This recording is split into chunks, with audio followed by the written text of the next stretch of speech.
Good evening, everyone, at the UK Crime Book Club. I am here with Pascal Engman, who is going to be talking to us about femicide, and you have the Swedish version to show off for us.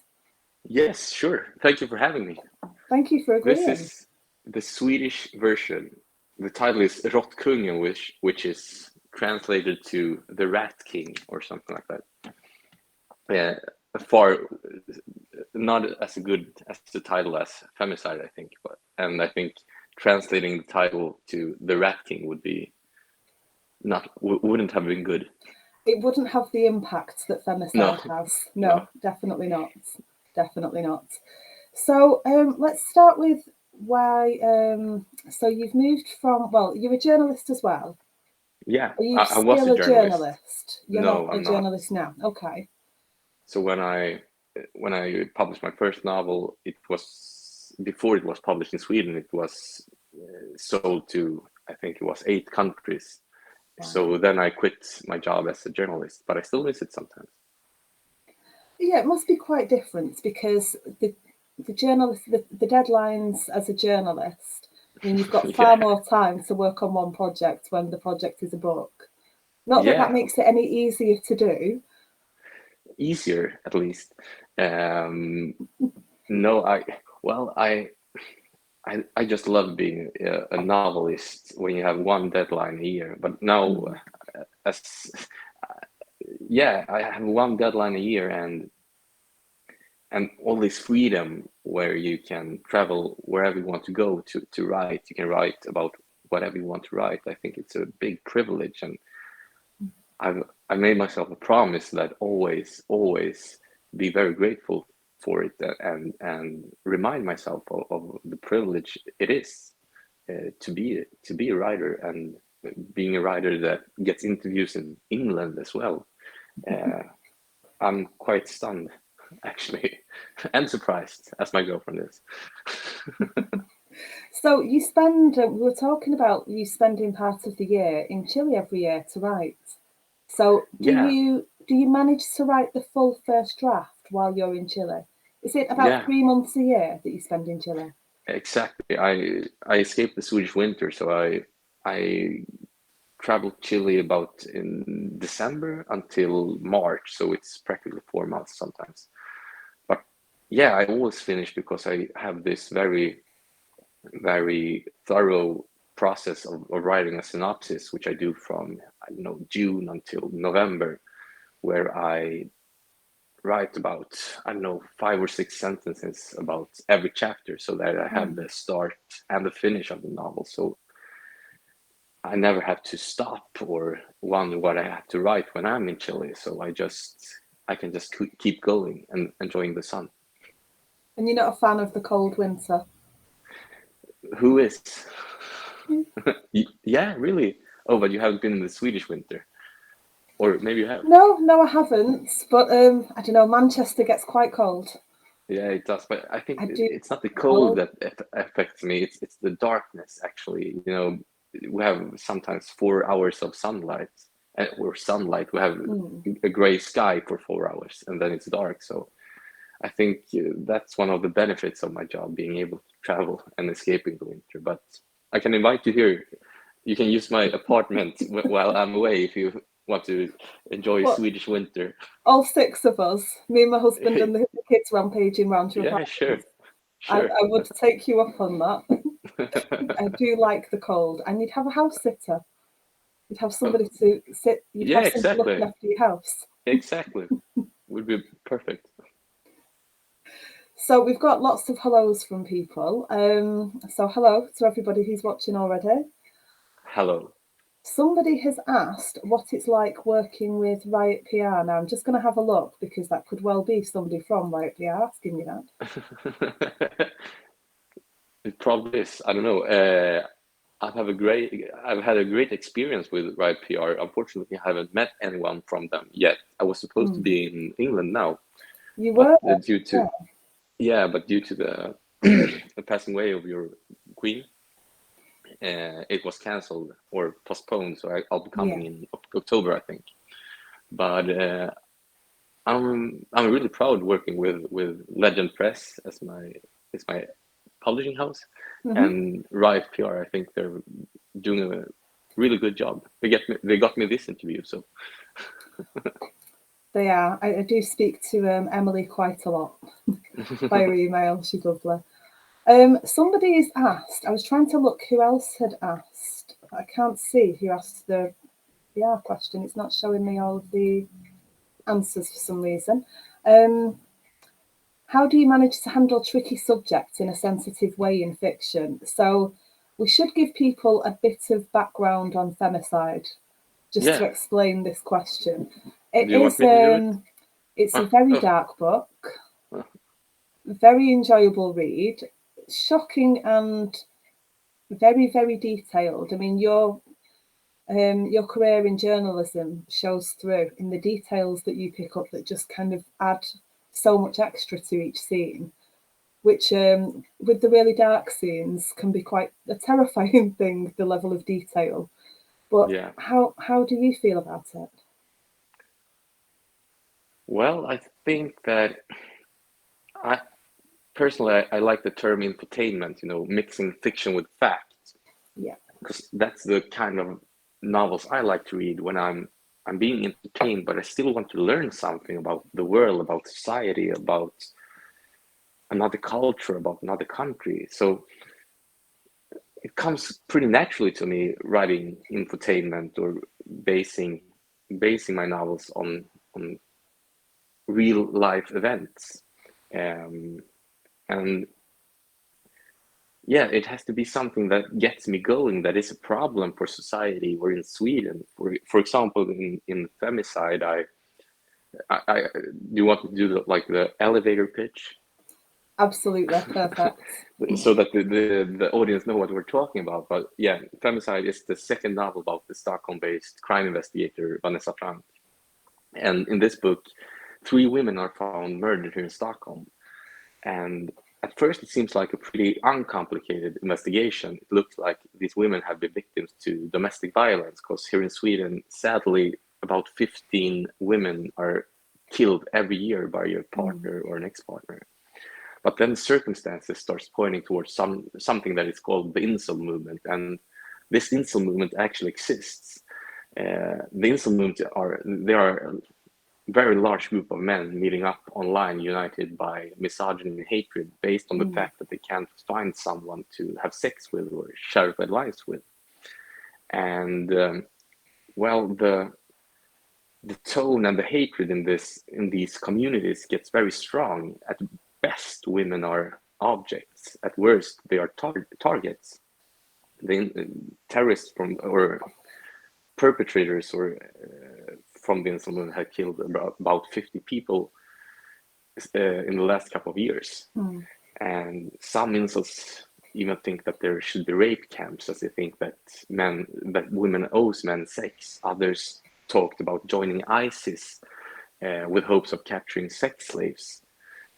So it's a very dark and toxic world, and it Mm. actually exists. And when I first heard about it and started entering these forums, I had never heard the word, and I practically no one in Sweden had. So as a journalist, I thought that this was a very, very frightening phenomenon that had to be enlightened. Yeah. It is terrifying, absolutely frightening. I've seen quite a lot of comments that have been shared from various websites, incel websites, and yeah, scary stuff. Yeah, Yeah. That must have had an impact on you, even as a journalist who I assume has seen, your fair share, more than your share of scary things and, terror and things in the world. That must yeah, have been quite shocking to you still to Ye- find this out. yeah. Because I've written novels about radical Islam, and my latest novel was about street gangs in Stockholm, where I hanged out a lot with these kids shooting each other. But I Mm. must say that doing the research for femicide it impacted me, and it made me pretty sad, because what I realized pretty quickly was that these weren't like men in their 40s, 50s, with conservative views of the world, or Mm. or these were young men, in many cases younger than I am. They were about 20 years old, and you know, full of hate and misogyny, and with very, very dark stories. I even saw once, because incels are very, very fixated on their looks. And once I saw like this very young man posting a picture of himself in this forum, asking the others if he would ever find a woman looking the way he did, and the others told him no and to go and kill himself. So it was a very, very dark time doing this Yeah. research. And I must say that all incels aren't violent or aren't a threat to society or women, but I think most of them are just sad and very lonely, and yeah. But yeah, to answer your question, it was a pretty rough time. Yeah. Yeah, I can imagine it was. Let's go on to happier things then. So, Yeah. 3-book deal with Legend. Yeah. Congratulations. Thank you. So, are they for books that are already written, or are they for books that you are yet to write, or the one that you're working on at the moment, or a mixture? Well, the third book will be published here in Sweden on Monday. So yeah, I've done all the jobs, so they can't get their money back.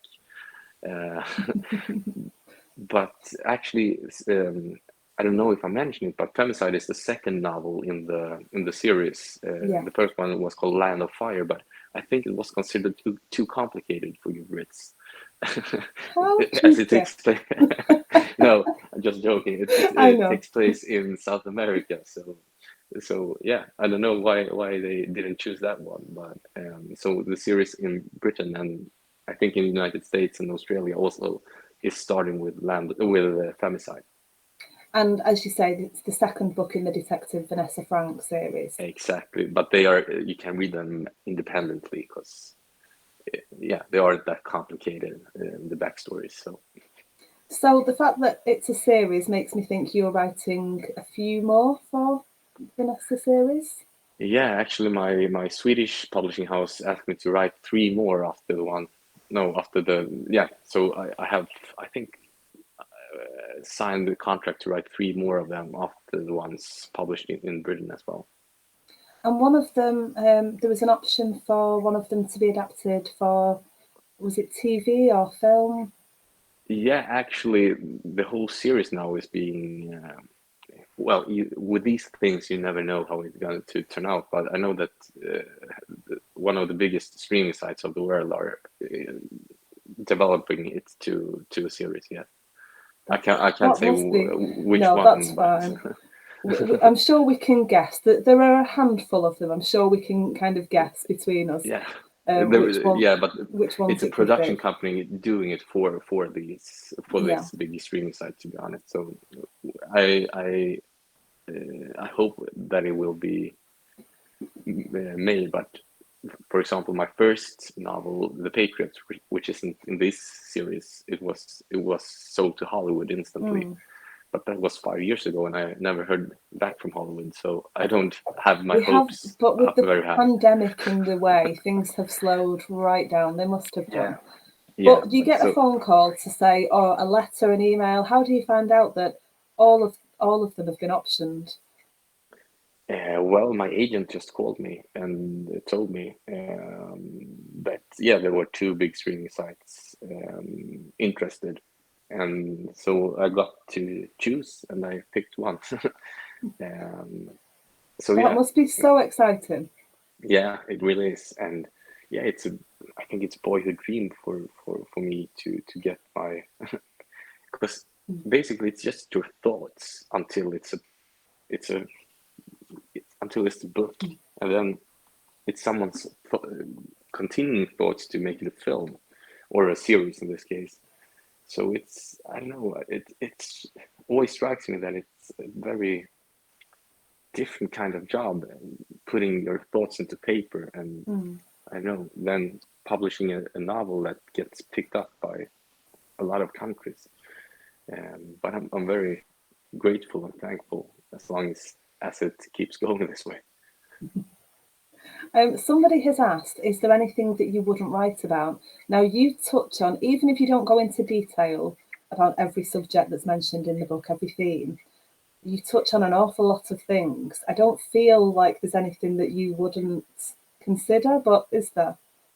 Well, yeah, actually, as a lot of police officers read my books, I was contacted by a police officer that wanted me to write a book about child abusers. Is that the word? Okay. That could give me a very, I don't know, deep inside information about how it's conducted, or the whole business of it. But I thought that no, I think that that was too heavy for me handling because I just got a kid as well. Yeah. He's 1.5 year old now, and so I actually said no. But maybe someday I'll call her and say that I want to do it. So yeah, that's the only subject that I wouldn't write about, and I wouldn't be able to portray in a book as well. We find that, well, I find a lot of kind of Swedish, Finnish, authors from Norway, you do go for the really gritty things, the really scary things. What do you Brits write about? No, you're right, we do, but yours has a different air to it, a different feel because of the country. And kind of, I always think of Sweden, Norway, kind of woods and, kind of the dark areas. So I just think if somebody's walking the dog through the woods at night and somebody else is behaving suspiciously, are they wondering, oh, it's just an author, it's fine, it's just research? Or are they thinking, is it author or serial killer? Who is the person in the woods? It just must be fascinating. Yeah, I think that for at least Sweden is very, or all Scandinavian countries are very, very peaceful and quiet. And well, in Sweden now we have all these shootings conducted by criminal gangs in the suburbs. But basically, Sweden is a very peaceful country with low, I don't know, tension. Now we have a little bit more with after the election, but so I think that we have had peace in this country for 200 years. Our last war was with the Russians in 1809. So I think that we have a lot of writers that I know use their imagination to make it a little bit more interesting or something like that. But also I think that we have, because I know you asked me as well, or no, I asked you about Swedish writers, but what I've learned traveling Europe and the world is that Swedish crime writers are very highly considered. And I think that we are because we have a pretty long-going tradition of writing crime, and we have all these successful writers because we used to have a very, very good educational system where people from all classes or all society could learn how to write and read and so on, so that we could have people from different backgrounds writing stories. It wasn't the issue for you being poor; you could still be a writer. And I don't think that is the case in the rest of the world. So I think that's the reason. That's the reason why we have so many successful crime writers or writers in general, for being in such a small country. Mm. It is interesting just how many successful crime writers there are for such a small country. Yeah, yeah, but I also have to say that we have these brilliant writers such as Henning Mankell, as you surely know him, and Sjöwall Wahlöö wrote the Beck series in the 60s. Yeah, Stig Larsson, Camilla Läckberg, that has made room or made way for the rest of us. So we have to thank them a lot as well. Yeah. Um, Laura has asked, hi Laura, given the subject matter, I assume you fell down some interesting rabbit holes. So when you were looking into the research for any of your books, were there things that you found? Obviously, we talked a little about the incel movement. Were there any other things that you found that you just found really interesting and kept reading and reading and reading about it and spent far more time than you needed to for research? In this novel or in all my Any? novels? Well, yeah, it always starts with, articles in newspapers when I see an article of this size, but I can like figure out that there is a bigger story behind it. And in my first novel in this series, for example, Land of Fire, there was this robbery against a jewelry store here in Stockholm. It was a very exclusive jewelry store. It was the only store in Sweden that had Patek Philippe watches, which is one of the world's most exclusive lists. Watches. And so this jewelry store got robbed, but not a single watch disappeared. Do you know what they took? The client list. Oh, that's clever. Yeah. And so, and Oh, then a couple of months later, they started assaulting a lot of very famous and rich people here in Sweden, and the names and the addresses came from that list. So that was one thing that got me thinking and got me starting the whole the Vanessa Frank series, this series. Um, and it must be, yeah, it's those kind of things that gets me going because I started to think who did this, who thought of this, because the crime wasn't reported, as the owner of the jewelry store didn't want no one to, didn't want his clients to know that the list was out there.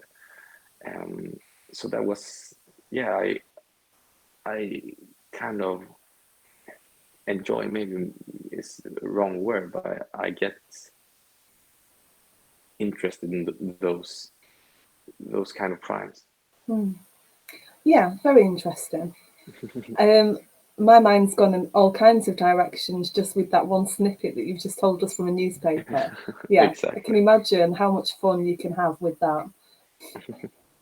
Laura's asked if you need to read the first book before this one, but you've explained that are they all going to be able to be read independently on their own as a Yeah, standalone? yeah, exactly. As standalones, and I must say that the first one, Land of Fire, is a good book, but I think my big breakthrough really came with Femicide, actually, because yeah, I think that as a writer, you learn so much writing a book that you develop, I don't know, 20% between your books. So I think that I got greater tools as a writer and maybe as a human being when I wrote Femicide. So maybe that's the reason why England didn't pick Land of Fire up. It wasn't because they didn't trust your your interest for South America, or that it was too complicated. Maybe it isn't such a good book as Femicide, at least by some is considered being. Oh, it's a great book. It's as I said, it's very dark. It's very interesting. It's very scary. But yeah, it's written in a way that you just dive right through it. You Thank know, you so much. it's really it just grips you and you just keep reading and keep reading and keep reading and reading faster than I expected to read as well. Yeah. So Well, thank you yeah. so much. I really appreciate it. Somebody has said clever and sneaky stealing the list and the shop hiding that fact, putting the clients at more risk of theft, which is absolutely true.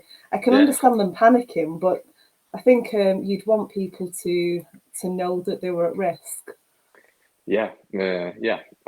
Have I don't have anything to say about that. I agree.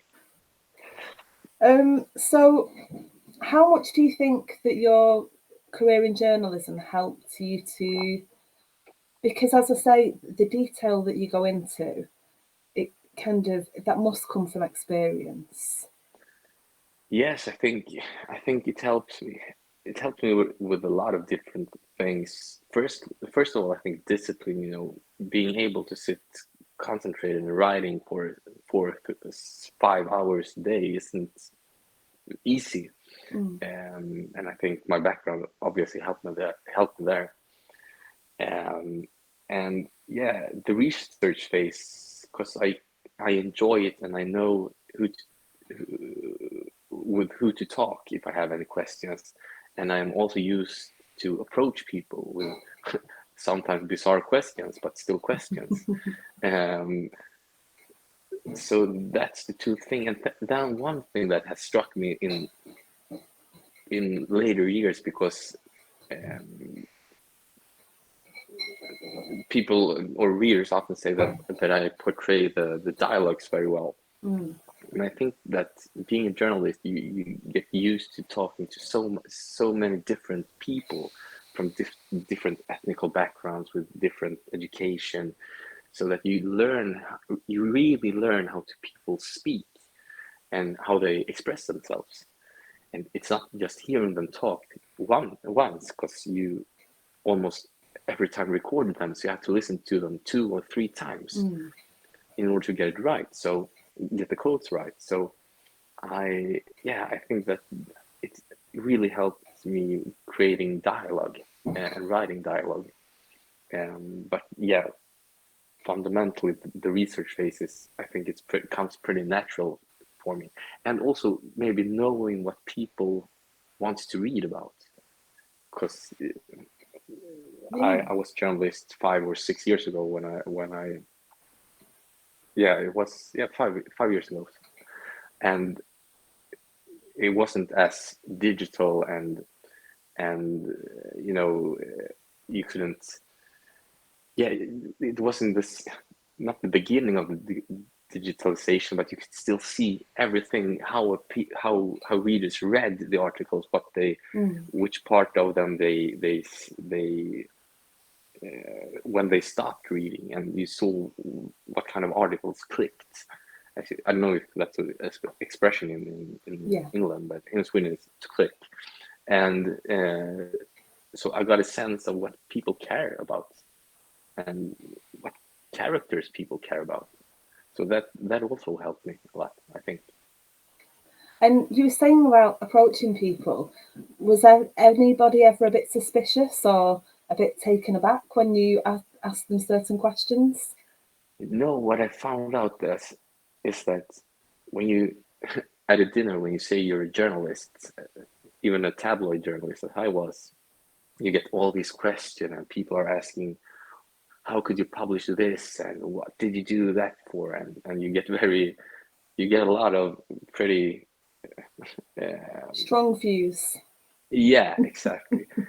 But when you tell someone that you're a novelist, people are just so kind and asks, oh, how are you published in any other countries, and what do you write about? People are very nice. And the same thing is when you approach people in the research phase. As I told you, my latest novel here in Sweden was about the criminal gangs in the suburbs, and as a journalist, it's pretty difficult to get access to them. But if you're a writer or a crime writer, when you tell someone that you're going to use this in a book, it has like this, still has this pretty I don't know, mysterious and I don't know how to express it, but it has another impact on people, and people want to help you in another way. The book that is being published on Monday, it's about match fixing and football. So I just called the coach of the Sweden national team and asked him to have lunch with me, and he said, "Yeah, sure, I love your books. Let's do it." And so he helped me a lot. And another a very famous Swedish referee as well. I did the same thing, and I don't think that they would have done that if I was still a reporter. But as a novelist, you get a lot more access. That just sounds like the most fun. Yeah, it really Just is. ring up whoever you want and ask if you want to go for lunch. Yeah. How many countries have you been published in? There are a lot of Go on, have a sip of your drink. It's fine. There are a lot of countries. various languages. I know that you've already told me that you speak, several languages as well. I speak Swedish, English, and Spanish. As my It father is makes from me Chile. laugh that you kind of go like this with English, because your English is better than mine. It's not, but I have to be honest. I took about like 5 or 6 English lessons before, because I was supposed to be now in England, as I said, and I was so nervous about the interviews because when you get to Croatia and have to speak English, that's not an issue because Swedes are, in general, better than Croatians in English. But I have to give it to you, Brits. You're better than us in English, so I had to, I had to take these lessons. But thank you so much for saying that. I'll tell my English teacher, Neil. Yeah, you should. Yeah, I think you do speak beautiful English. I don't think you need to worry about it. So we're asking about the different languages that you've been published in, and if I don't know if Agnieszka's watching, I know that one of them is Polish. So my friend Aggie's Polish, so Oh she's yeah. always excited when crime books are in her native tongue. Oh yeah. I think Poland was the first country that I went on tour to when I think it was with my debut novel. So it was first country I visited as a writer. So I always have a soft spot for Poland for having me, though no one was watching me. But no, so I think I think I'm published in about 22 or 23 countries, and next year it's gonna be more because I Wow. think it's gonna be the United States, Australia, I think Japan, I and did wonder about Japan because crime novels are becoming a bigger thing there. yeah, and my agent called me 2 or 3 months ago and told me that, but then I don't remember if I haven't seen it on the website, so I may be lying, but I think Japan is on as well. But so I think 22 or 23 countries, uh, South America, Europe mostly, and US. That's just huge. How many authors get Yeah. to say that? Well, yeah, it's a boyhood dream, and Mm. as I said before, I have to remind myself of being very grateful and enjoy every day, and to have respect for my readers, because I think that it's pretty easy to start cheating when you're writing, saying, oh, what does it matter if I slack a little bit in my writing, but I always go up every day, despite if I'm not writing on a script. I always get up to write, to practice, and to create different stories in order, or characters, as a way of, mainly because I it's the best thing I know in the world to do. Just sit there and write, and having it as a profession is just, it's just a dream, as I said. So and I'll never get used to it, I think, uh, because it's so, yeah, I get pretty emotional thinking about it.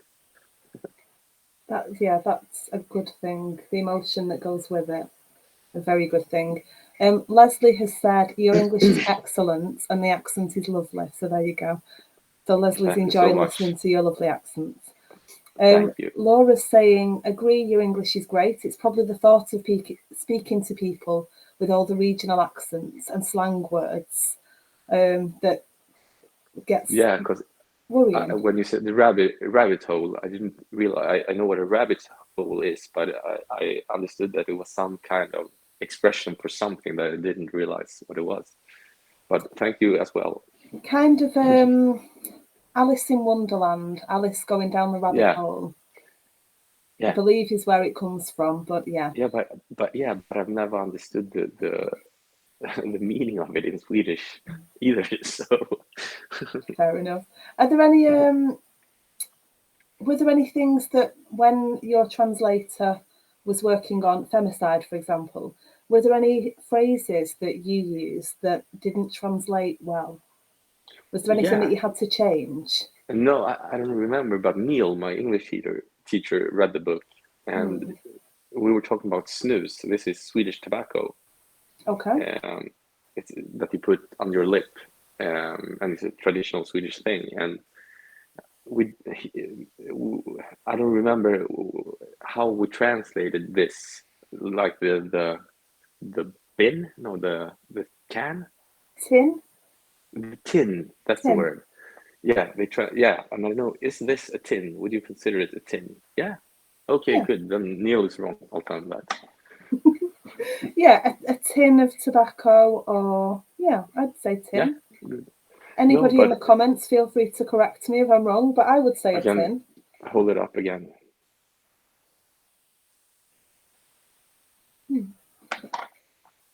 JP is saying he loves to hear about other authors' writing patterns. So Jonathan Peace is one of our.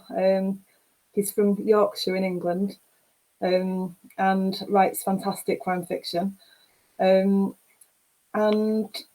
I've spoken to him a few times now about his writing pattern. So let's go back to yours and go into it in a bit more detail. You were saying that you have 6 sentences that you write down per chapter when you're planning. Yeah, about 5 or 6, 7, something like that. So I start doing, for instance, now I started in June with my coming novel, which will be published in a year. So then I start, you know, not gaining, gathering all these stories that I want to put into my story. And I do a lot of reading, a lot of interviews. I'm talking to police officers, the ones that I usually use and talk to. And then yeah, I just sit down with a Word document and I write, yeah, 5 or 6 sentences of every chapter, as I always use, I know, about 4 or 6 storylines. Uh, I have to do that and have the synopsis very clear, like a blueprint or something, to see the whole picture and see where the weaknesses are.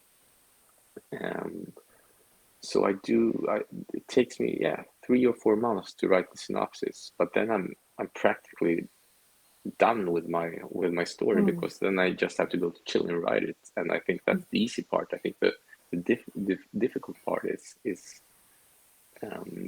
writing the synopsis and putting it all together. But it's also the most entertaining part, because everything is possible at that stage. And then the result is never what you had hoped for. But I think that no author in any time has been able to say, yeah, this was the book I thought that I would be writing, well, when it's finished. Do you find that you stick to the plan, or do things change as you're writing?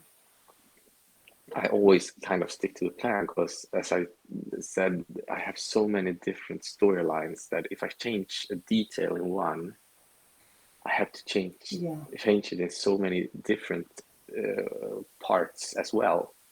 So no, I try not to change it too much, but of course I improvise a lot as well, but never in the crime story. Maybe more in the personal lives of the characters, because I see something or I hear something or I see a man who acts in a way that I find amusing. So yeah, I change the personal life of the character, but never the main plot, never the crime. You mentioned earlier on that you, when you start writing, I've completely lost my question. No worries. That never happens normally. I'll go It on has to happened JP's to me a comment lot of first, times as a journalist, so don't worry. and I'll come back to it. Yeah, sure.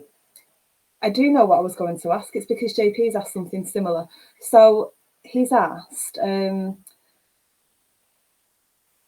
He changes things as he writes the actual book, and he's on book 4 now of his Louise Miller series, and it's changed quite a bit. So it's good for him to know that there's not only him that works in that way, which is interesting. He does a lot of planning ahead of time. Yeah. Yeah, and I think that there are many types of writers, but I think two main types. One that just writes whatever comes through their head and are brilliant in that way, because I could never do that. And some are like me and my fellow author, they're planning it to down to every single happening in the book. And I think that's also a way to do things. And I think that's why I never get this, what is it called when you don't know what to write? Writer's block. That word. Because you always, when you finish your synopsis, you always know, when you sit there then and write the book, you always know what is coming. So you never get this writer's block. At least I remember what my until question now. was. Let's hear it. I just scribbled it down kind of on paper while I was looking. You mentioned earlier that you learned things from writing book one that just made everything easier for you moving forward. What kind of things helped you? Well, just the experience of having put down 500 pages into a book is mentally an experience that is frightening, but also very encouraging.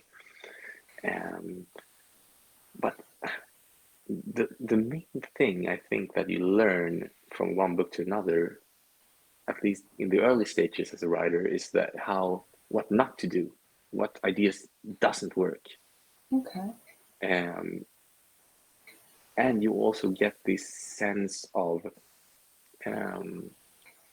you get this what is called självförtroende, this when you feel more secure of that what you're doing is being well received by the audience, so that you find your style, but you also know how to you learn how to develop a character, that to not give away everything in the character in the first 3 chapters, to keep holding some things of the character until the end, or at least longer into the story. And I think that you, as a crime writer, you learn lots about forensics, about police work, about investigations, so that you have so many more options on how to develop a crime story that I didn't have as a younger writer.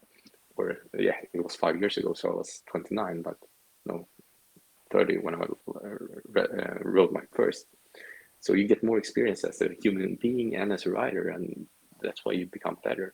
But I think the main thing is that you learn what things not to do in the story, and how they can affect the story in a negative way.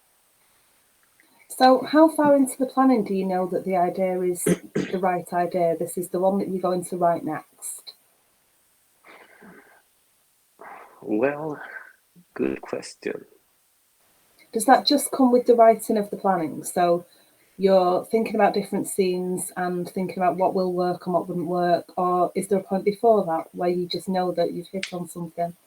Yeah, I think it's a point before that. For example, now my next novel, which I'm creating the synopsis for now, I was contacted by a very famous Swedish criminal that wanted me to write a TV series with him based on his life. And he's a very, very famous drug lord, which has been he's been internationally very successful. And at first I thought, well, yeah, I should do this because he has such an interesting story and interesting life. But then I realized that he had worked with a lot of cartels and stuff like that. And I realized that maybe the Mexican or Colombian cartels doesn't want him to write this book. So what would happen to my life and my family? And then I realized, oh, that's a good plot for my next novel.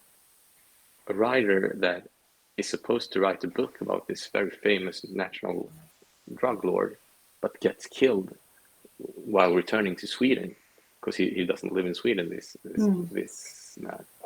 So that's what my next book is about. But you aren't writing it in conjunction with anybody else? No, I'm not. I'm quite relieved to hear that.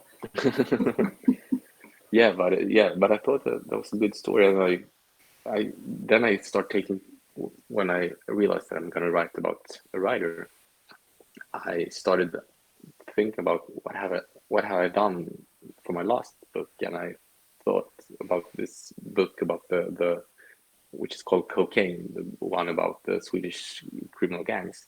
Mm. And I thought this writer in my coming book, he could also have done that.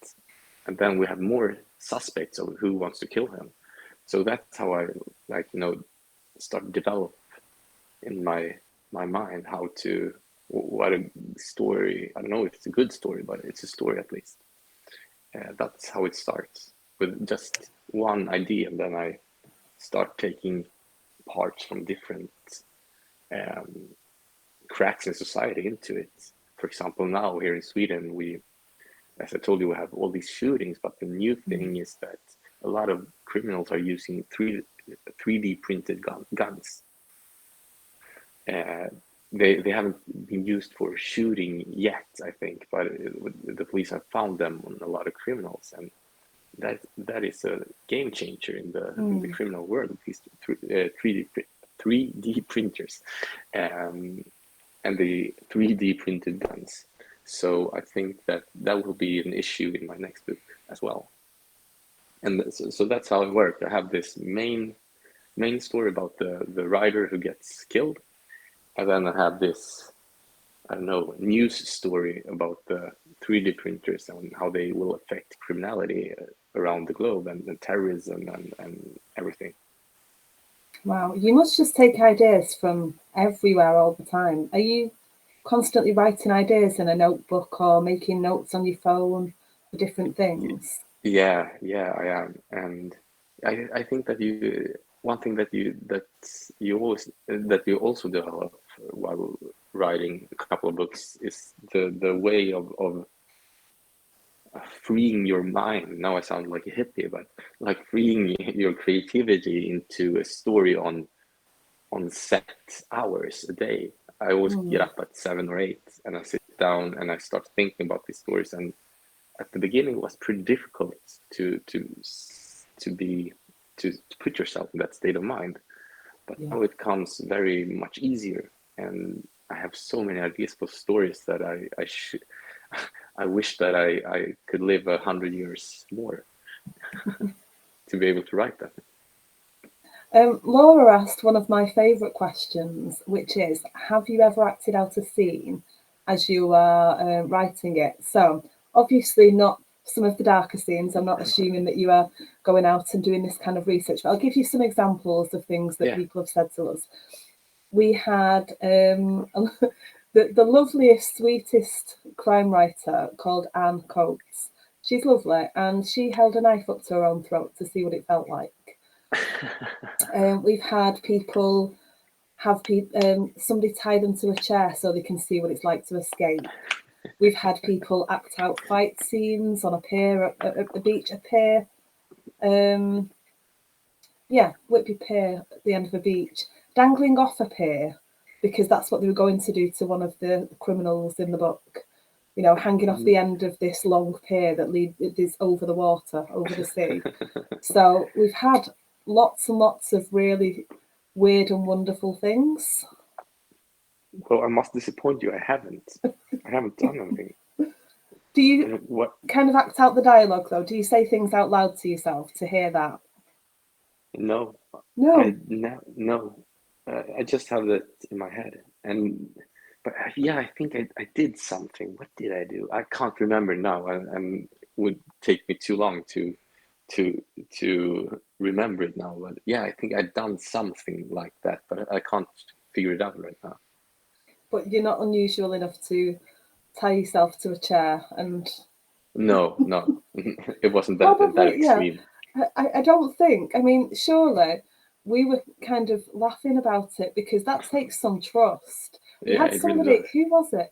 Somebody had her husband zip her into a suitcase and wheel her around in this suitcase zipped in just to see. And her name's escaping me. Somebody must have been watching the interview with Claire.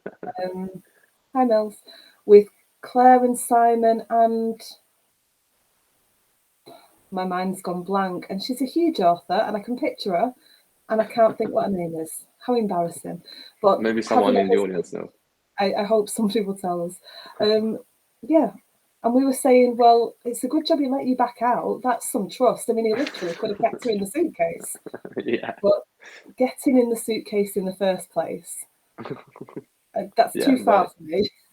yeah, but I think it's a good way of knowing if it can be done. So kudos to her. Are we giving you unusual ideas now?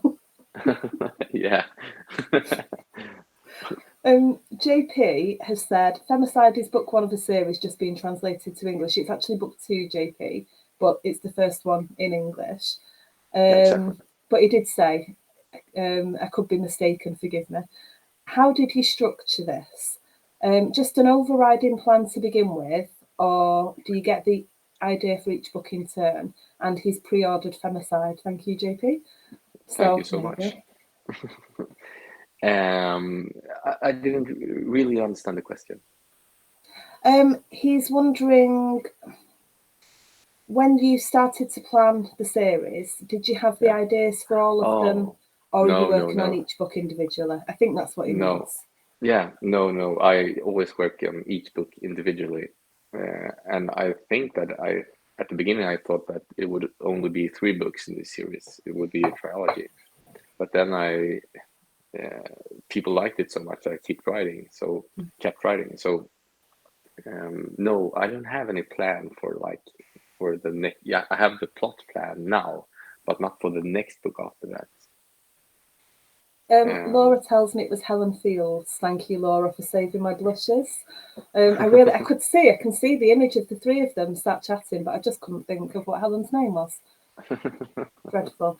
Tell us what you've been reading recently. Do you read crime a lot? Do you read crime when you're writing crime? Do you read? Yeah, I read a lot, but almost never crime. I started to read Kepler now, if you know the Okay. Swedish, Yeah. which are very famous and successful crime writers, and I just thought that I had to read them, and they are very, very, very good. But I I like historical novels a lot, so I always read these stories about Scandinavian immigrants going to America in the 19th century. Mm. That's my ideal novel. But I also read the Swedish classics, the American classics, and I read them again and again and again. Maybe that's because I'm just being obsessed by learning how to write that way. Because I think now that I've started to manage about how to write a crime novel, but sometimes I want to try to write this, epic, yeah, I think so, Mm. like this epic story of a Swedish immigrant going to America, and that's my main focus right now in the very early research phase. I said to myself that I will write that book when I'm 40, so I have 4 years now to write it. Are you planning on once you are, because you've already written obviously and you've signed more books, the Vanessa Frank series. Yeah. Do you have kind of an idea for further series, a different series, or are you not thinking about that yet? So you're just Yeah. focusing on Vanessa? No, I actually have a series together with a good friend of mine.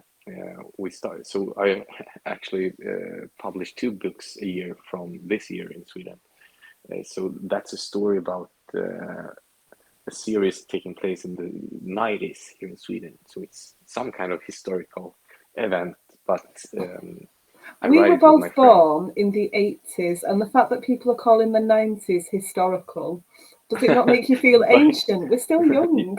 yeah, it does, but it's still true. It's the history, and yeah. So I have two series going on here in Sweden, um, and I think it hasn't been sold to England, but to a lot of other countries. The other series. So that's a series crime novels from about the 90s, because we both love Henning Mankell. who wrote Wallander. And yeah, so we thought, said to ourselves that we had to write a book about the 90s. And then we wrote one, and the publishing house asked us to do a series of it. So now I'm stuck in work for 4 years. So how does it work writing with somebody? What kind of role do you both take? Well, we divide the characters, so we have one character each, and then we do this very, very, very detailed synopsis. As if you, because when you're two, the story really has to stick and be logical and very clear to one another. And then we just go abroad. He goes to Bosnia. Bosnia.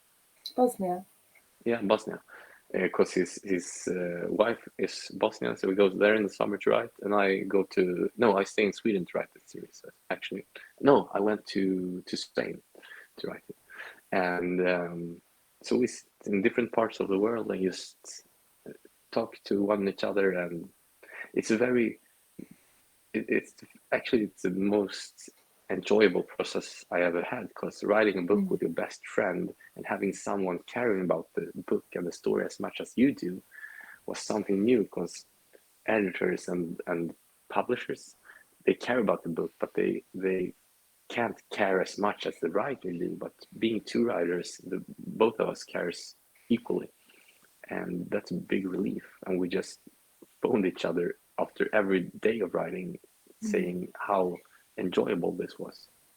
How lovely! What a lovely Yeah, thing. yeah.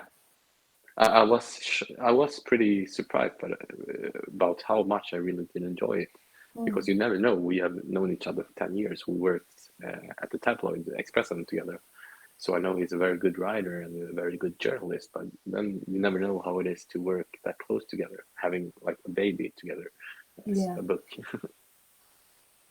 We're almost at the end of our hour. Oh yeah. Oh Yeah, it's gone really yeah. fast. Do you Yeah. want to I hope give the audience people? feel that as well. Do you want to give people? Oh, JP is saying can't beat the 80s and 90s. That's when his Louise Miller books are set as well, Yeah. which is Yeah. really Oh, I have to really read them nice then. from there. Definitely. And yeah, it gives a reminder of femicide. And today was supposed to be publication day, but it's actually the 22nd now. You know that better than I do, Okay. but I think so. Yeah. Yeah, I've literally written down 22nd of September. Yeah. Then I trust you. So that's so they're available. It's femicide's available for pre-order now, and it will be delivered to people's Kindles or delivered to their houses if it's a paperback on the 22nd, which is really exciting. I bet Yeah. you can't wait Yeah. to see just how it takes off over here. No. Yeah. I'm pretty nervous because yeah, it's a boyhood dream, as I said. Being published in English, it's the biggest language on the planet, and sadly, my grandmother died, but she lived in London for several years. She died this year. In the 60s, she lived there because my grandfather was the correspondent of the Swedish television in London. So I'd love her to see it, but unfortunately, it wasn't meant to be so. But yeah, I'm really proud and exciting, and I I'm very grateful for you having me and for everyone listening to my blah blah here. Well, we're really glad that you came to talk to us. So thank you to everyone who's asked questions, Yeah, and thank thank you you, to you as well. This has been thank you. brilliant. So remind everybody, show the Swedish cover. There it is, the Rat King, but I mean, femicide it does in work. It English. does work. Once you know what the book's about, the Rat King would work. It would. Yeah, Femicide, yeah, definitely grabs you and makes you really wonder what's going on, and sounds more of a crime novel. yeah, yeah. Gives It more of does. an idea about what the contents are. So, Yeah, yeah, femicide rather than the Rat King, I think works well in the UK, definitely. And congratulations again. thank you so much, and thank you for having me. I really appreciate it. Well, I hope you come back and tell us more, and let's hope all of these series are made, and then we can read and then we can watch. Yeah, hopefully.